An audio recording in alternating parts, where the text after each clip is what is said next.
Have a seat, Jack. All right, we on? Good. To hear this green room update. There you go.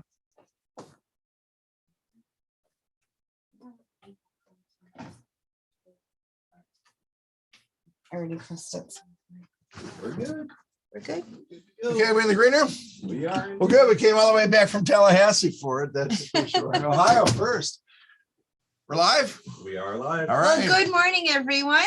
Welcome back to the green room. Dr. Berry, you have been out last week for a very exciting time. Listen, it was a joyous green room last week when you and Dr. Ald shared all the, Great information. Listen, Great I followed it information. from afar and had a lot of Yeah, she had interest, a lot of great questions. A lot of great That's our questions. Compassionate Cannabis Clinic down in Fort Myers with Dr.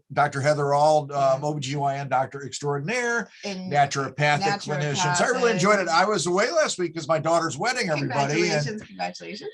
And listen, it was fantastic. And it was a great event. You know, it took me back up to Northeast Ohio, which is my home, of course. The Browns got game stolen on Sunday. The only thing that ruined the day. But my daughter uniquely was fishing at the end of her wedding in her wedding dress. You posted those pictures and she caught a fish. Which I was just like, wow. Shows the unique relationship between her and her husband, Josh. Yeah, Welcome to nice. the family.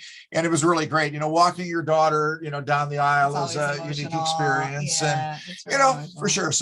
So Patty, of course, my partner in everything, was up with me. Then we flew back to Tampa on Monday, and we were lucky because we didn't fly Southwest. If we would have been on Southwest, I might still be in Ohio. I was going to say you'd be walking, hitchhiking. For sure. So we actually, we flew Spirit, which I like to call the Greyhound of airlines.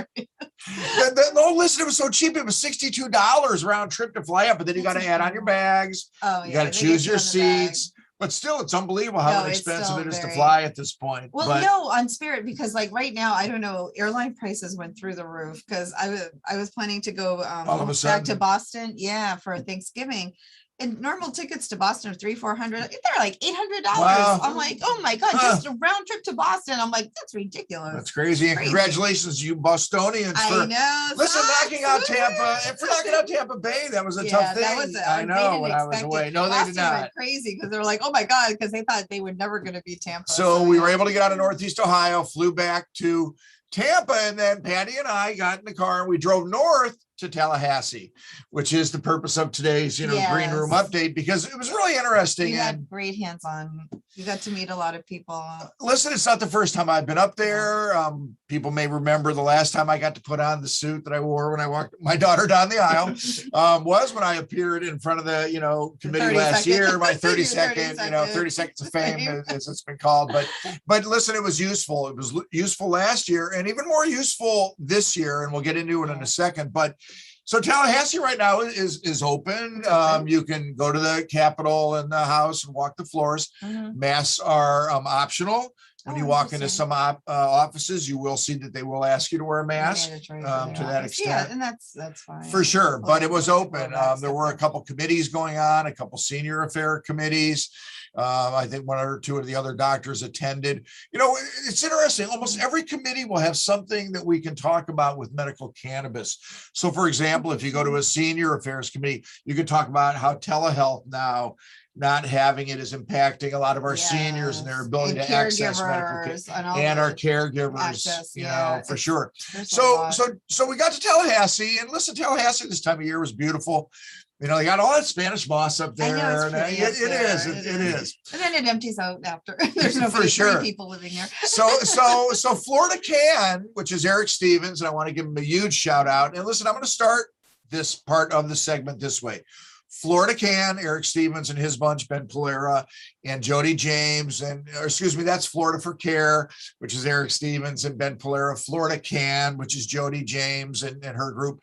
Listen, they arranged for unbelievable couple days up there. They rented the Broxton House, which is the old governor's mansion. And that was the hub for the events, including a reception on Tuesday night. We'll get to that at the end of the talk. But my point is, listen, they're not out there doing this in a vacuum. I'm a proud supporter supporter of both organizations. And anybody who's interested in cannabis activism, find some place to donate and make your voice heard, because there's critical things going on. Yeah. So big shout outs, Charles Felix, also big organizer of the event with, Cannabis News Florida. Okay, so the start of the day was great. Patty and I did not sleep at the Broxton house, by the way. There were about 10 people staying there. We were completely beat up from the wedding. Yeah, no, and I said, I can't stay at, no, they reserved me. So here's the funny thing about the Broxton house.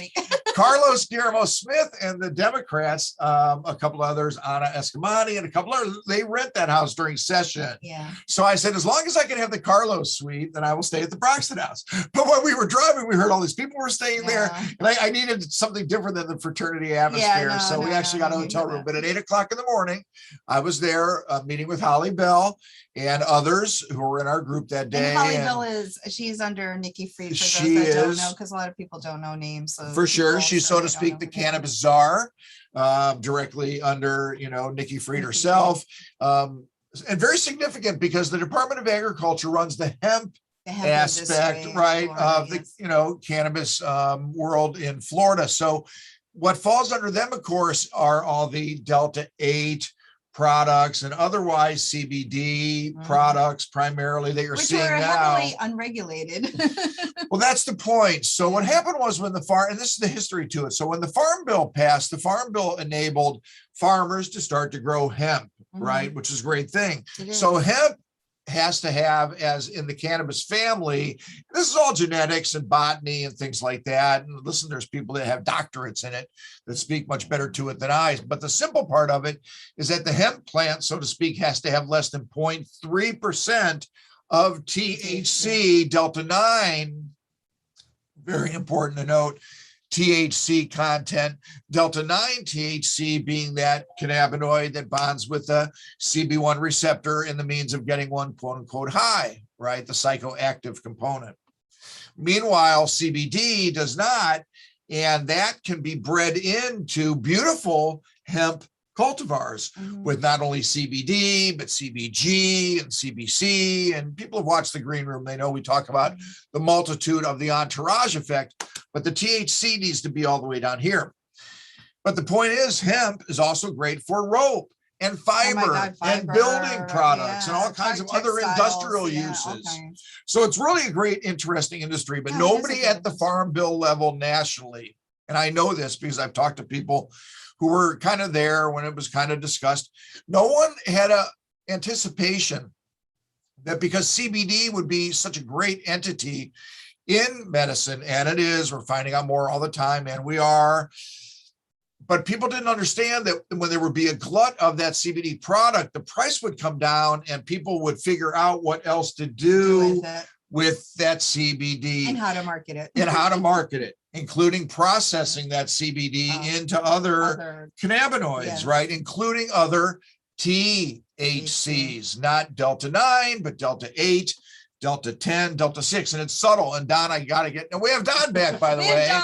He's our producer. We're happy to have him. I want to give a shout out to Synthetic Ghost and all the things that you're up to, Good Don. marketing things out there. For sure. And, well, listen, and you can't come home again, but so we're happy to have you back producing. Thank you, guys. But the point is that these other, and listen, you could call them boutique cannabinoids. I don't want to call them necessarily rogue cannabinoids because they will have their uses, but they need to be researched. They need to be processed appropriately. And at this point, controlled. I mean, you need controls. So that's the history to it. So the chemists got very smart. And of course, as America goes, there will always be a financial motivation. But the point is this, listen, Holly was very upfront in the desire of the department, because listen, it's a food stuff to a certain extent. So when you're selling a gummy, there's, they need to make sure it's safe. There's no additives or solvents left in the processing. So the point is what she told us, and we were excited about it, is that the state's going to have a state level registry on the wholesale level, that anybody who's producing those type of products will have to send their product through appropriate testing and get a state seal. Fantastic. And when they control that at the wholesale level, then the retailers will have a guarantee that what they're getting. And listen, I want to put a shout out to the retailers out there, because I know them.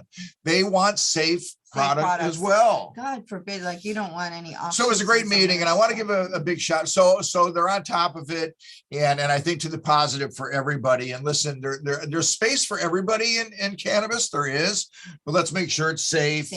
Effective with appropriate marketing and not over promising and things of that it just nature. has to be safe. Well, that's the other thing, because people, I think the way that they market, I was out on, I think, Longboat Key a couple weeks ago, and there was a CBD store there, and they're like, come get your THC products here. And it was a CBD store. And I'm like, whoa, I'm like, they're stretching, and then they're also misrepresenting. I'm like, people think they're getting something that they're not. So that's why we have the green room and other shows, so we can talk about these type of things. And once again, but I want to give a big shout out to Holly, who was always there, really out front and honest and direct with all the players, in the space, and that's a great thing. So that was the first meeting of the day. After that, marched around the Capitol and various legislative offices, saw Lindsay, our Representative Buchanan's chief aide now up at Tallahassee. Congratulations to her.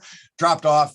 We had a legislative agenda, everybody. So what's been going on is that people don't know that. A lot of people don't. So let's talk about it. So as we're coming into legislative session, of course, this coming January through March this year, because they're running, of course, in November, which moves everything up.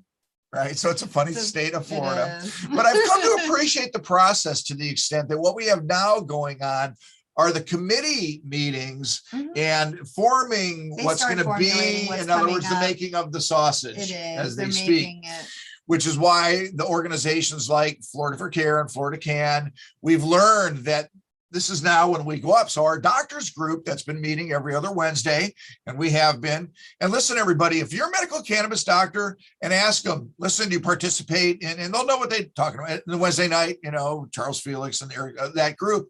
If they don't, tell them, listen, it's easy. Come on. Because we want all the doctors involved right now. But anyway, because we're getting a seat at the table. But the point is, we had a legislative agenda that we were dropping off at the offices, right? And it was great. We had a meeting at 3:00.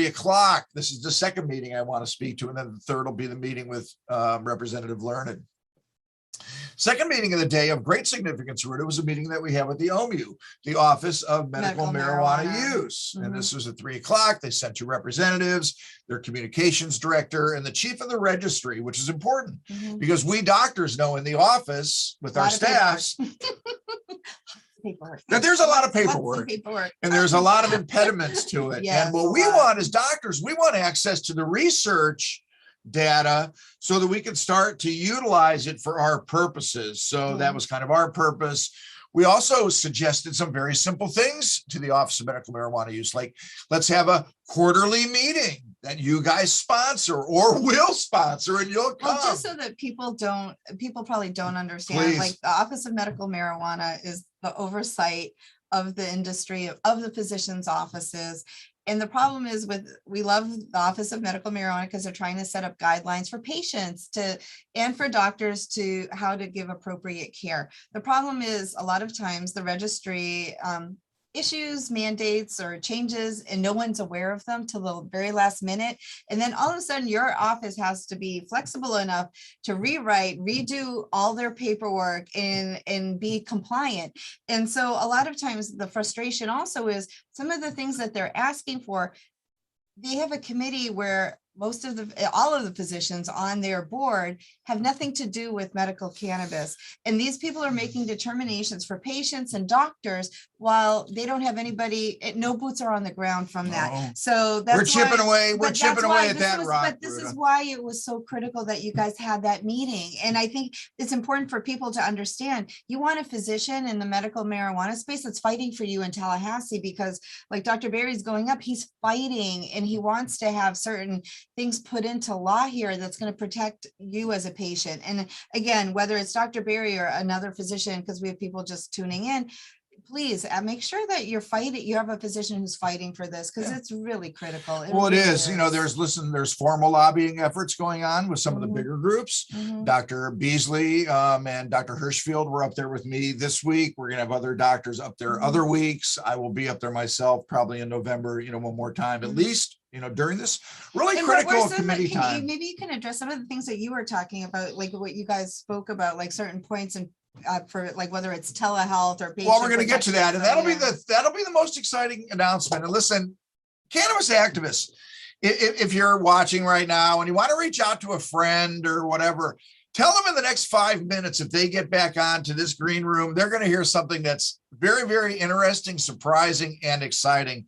And I'm going to get to it, and that's the next meeting. But I wanted to bring up one other meeting, an important thing about the OMU part of it. The other important part about the OMU meeting with a group of doctors and other people that came up, and Jody James was there, and Josephine Cornella Creel as well, so some of the other activists. First time that we know of that's really gone on, in that type of setting. And it was so important, once again, just to establish the working relationship.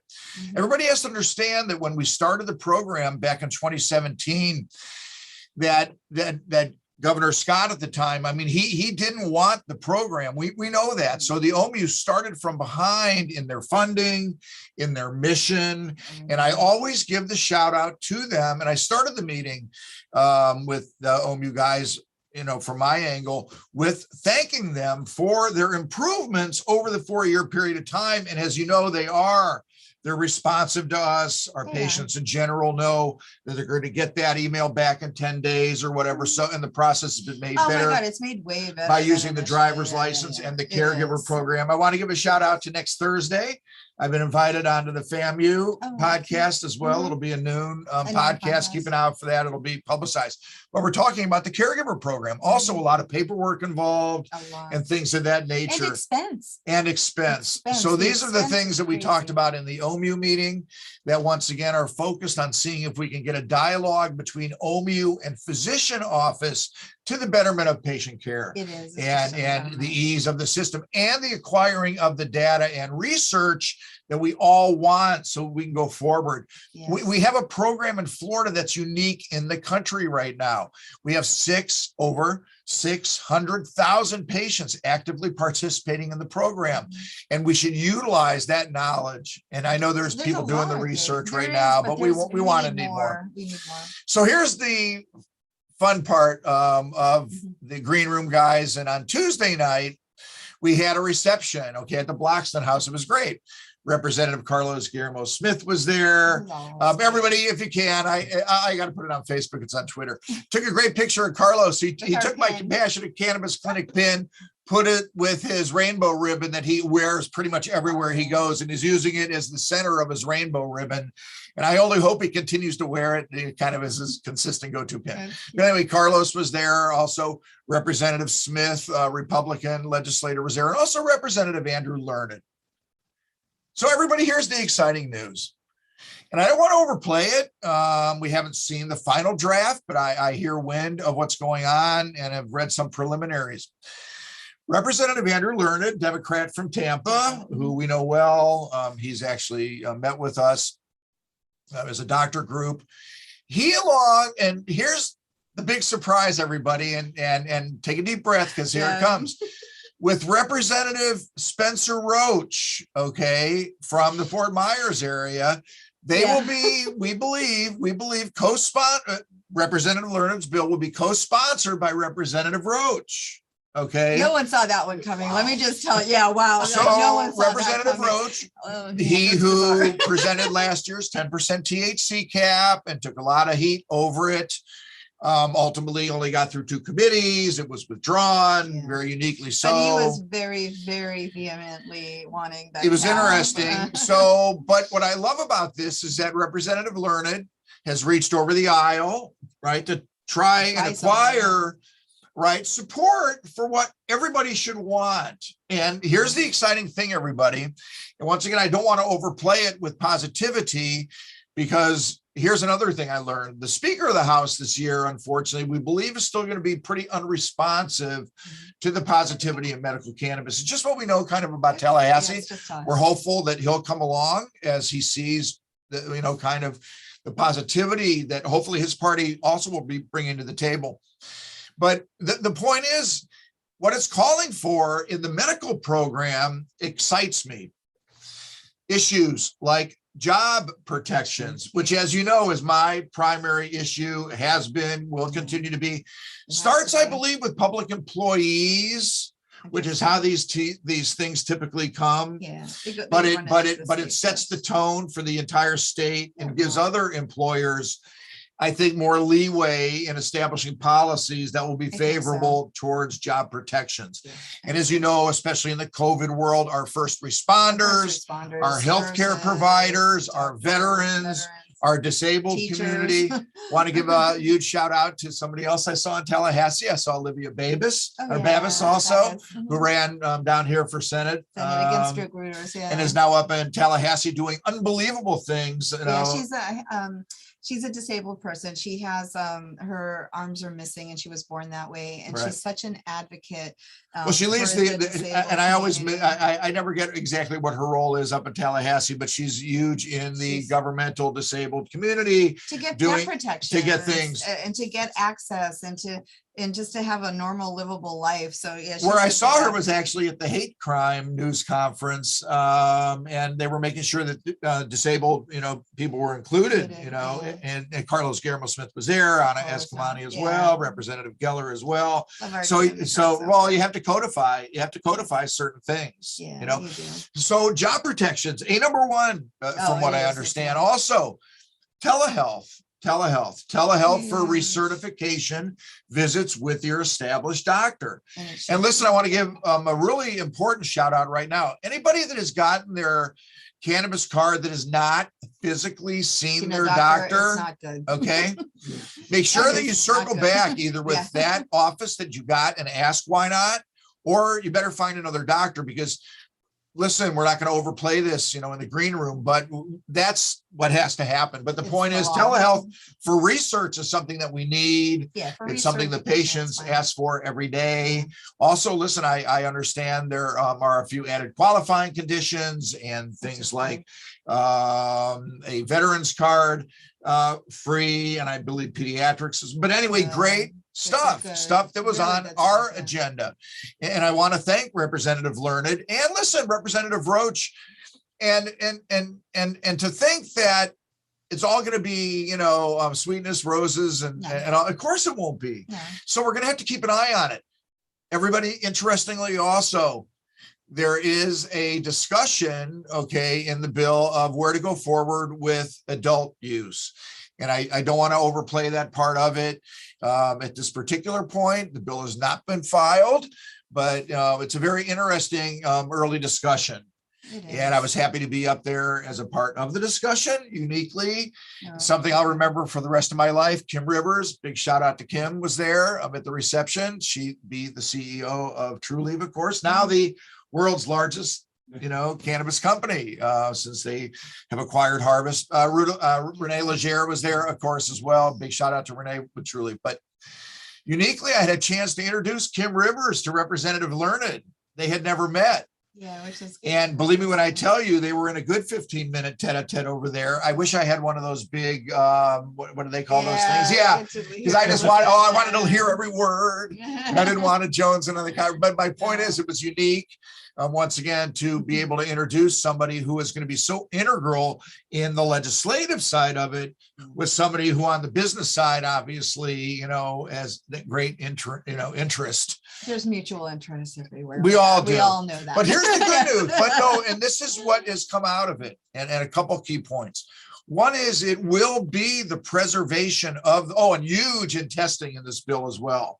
So they establish a testing council to review the testing in the state, and really a focus on safety and quality and labeling.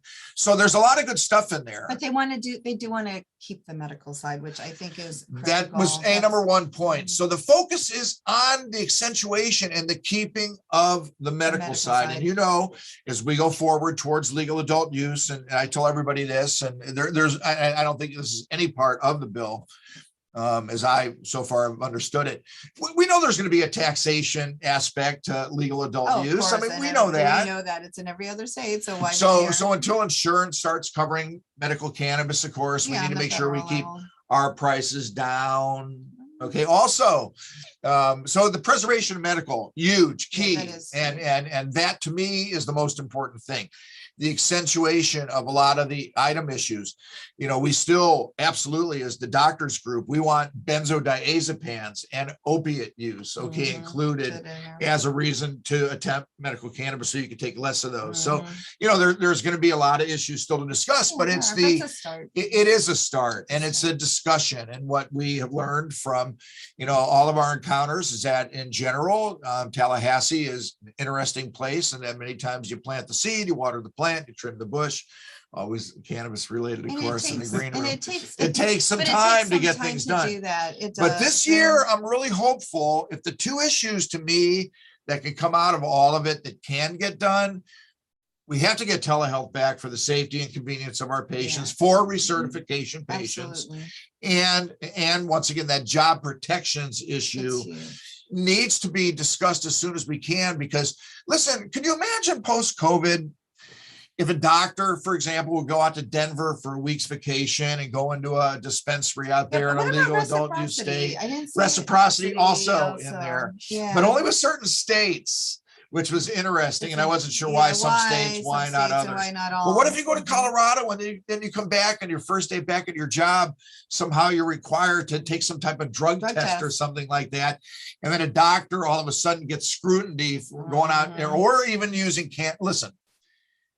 And this is this great way to end the green room, because listen, COVID, I think the numbers are going down. I'm pretty hopeful and happy about it. Let me just tell you something. This past week, it's been brutal. I know you've had some recent losses. So on Friday, my husband's friend chose not to be vaccinated, and this is a shout out to everyone. Please get vaccinated.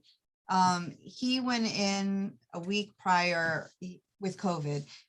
He originally had mild symptoms, thought it was a cold, going to the ER, just get checked. He died on Saturday. He was intubated on Tuesday. By Friday, he had no brain activity. He was on a full ventilator at 100%. With 100% ventilator, he was still at 76% oxygen. And then he started failing. His liver failed, everything. And then his wife had to make the decision. Do you take the tube or do I? And she chose take the tube, because at that point, so please, you don't want that. For sure. And listen, the point is our healthcare workers are, and people have heard me speak to this, uniquely doing two things they never want to do again in their healthcare careers: holding the hands of way too many people that are needlessly dying. And serving as the role of family while these patients are dying. And in fact, no one's prepared for it. No one's trained in that. No one's prepared for it. I know my healthcare workers and friends are strong. But listen, here's my point. But it wears on them too, because even in that unit, because they said to the wife, they said, do you want to come back when we do this and hold it? She said, we'll hold his hand. And the doctor, there were two female doctors, and they both said, they're like, you tell people to get vaccinated. She's like, please. They both said the ones that are going into doctor's hospital, both physicians said the ones that are there are people that are in there vaccinated. There are, but they said the ones that are leaving in the body bags are the unvaccinated, 100%. And here's my point, and I'm going to give a shout out to our healthcare workers. They're smart. If you're a healthcare worker, you know that alcohol is going to kill you ultimately if you drink it every day. You know you don't want Ativan, Xanax. Don't starve me on the Buspar, Wellbutrin, Prozac. I don't want Ambien at night to sleep. Many of our healthcare workers, listen, everybody, they and have to have TG for C. Thank goodness for cannabis. I know how it helped me through my emergency medicine career. And I'm openly honest about it at this point, because I can be, okay. I work for myself. Okay. I know what the state laws are. I'm holding a cannabis card. You need to demonstrate impairment and danger to patients. Okay. I was up in Tallahassee advocating for patients 2 days ago, but here's the point. No healthcare worker, frontline responder, cop, okay, teacher, social worker, county worker, anybody. Paramedics. Our healthcare workers, though, specifically, they're intelligent enough that so many of them already use cannabis for that purpose to navigate through COVID time in an appropriate way where they can go to work, take care of patients, take that deep breath, hold their hand while they pass away. And you know what? If you did a night shift from 7 p to 7 a and you go home in the morning and cannabis helps you get your 5 hours of sleep, then people stay safe, stay healthy, but I'm going to work the best that I can to make sure that you should never have to worry about peeing in a cup, okay, over a substance that's assisting you, okay, in your life. And I say this, Ruta, you've heard me say it many times. If you're one of the 20% of the population that can get through life, okay, right now with mindfulness and, you know, yoga, exercise, whatever it may be. Listen, I don't know if a couple glasses of wine, you know, a couple or 3 times a week, if that takes you out of that, I think it does. Yeah, I think it does. For a lot of people, yeah. So for other people, it's a couple, 3 nights or whatever a week of cannabis usage or whatever their level of usage may be. But impairment's impairment. Impairment will always be impairment. And what I'm going to work for is that A, job protections for everybody, and B, to know that there is a universal impairment scale, so to speak, where people shouldn't be working, but it shouldn't be based on an amount of THC or any other substance in somebody's urine. No, And until we get to that point, our healthcare workers need the get protections. vaccinated. Everybody, please. I can't tell you, please get vaccinated. I saw it firsthand. You don't want For it, sure. kid. One other interesting thing that's going to come out. I did an interview with Eric Sarkisian for Politico. Watch for, I believe, either today or tomorrow, the Pigford case, the black farmer case to be settled. And then we may be seeing all those next 19 licenses start to fall. So that was the other thing that came out of Tallahassee. That right. And that article may come out today. So when somebody gets it, send it to me, because sometimes I don't see everything that's out there. So that was a fun part of the day too. So anyway, to see patients. Perfect. So I think it was a great green room. Thank you. No, I like to call it. Welcome back, Don. Listen, I call it Mr. Toad's Wild Ride. You know, if everyone knows, it was my favorite ride at Disney World. You know, but seriously, it was Cleveland to Talla. You know, back and listen, all joyously so. And, you know, it's passion and enjoying what we do, because listen, it's all about the plant, helping patients going forward, and just making sure that we continue to, you know, chip away at that rock that we continue to see with positivity. So we will see you all next week. Thanks. And thanks for tuning into the Green Room. Stay safe and healthy, everybody. Bye, everyone. Have a great weekend.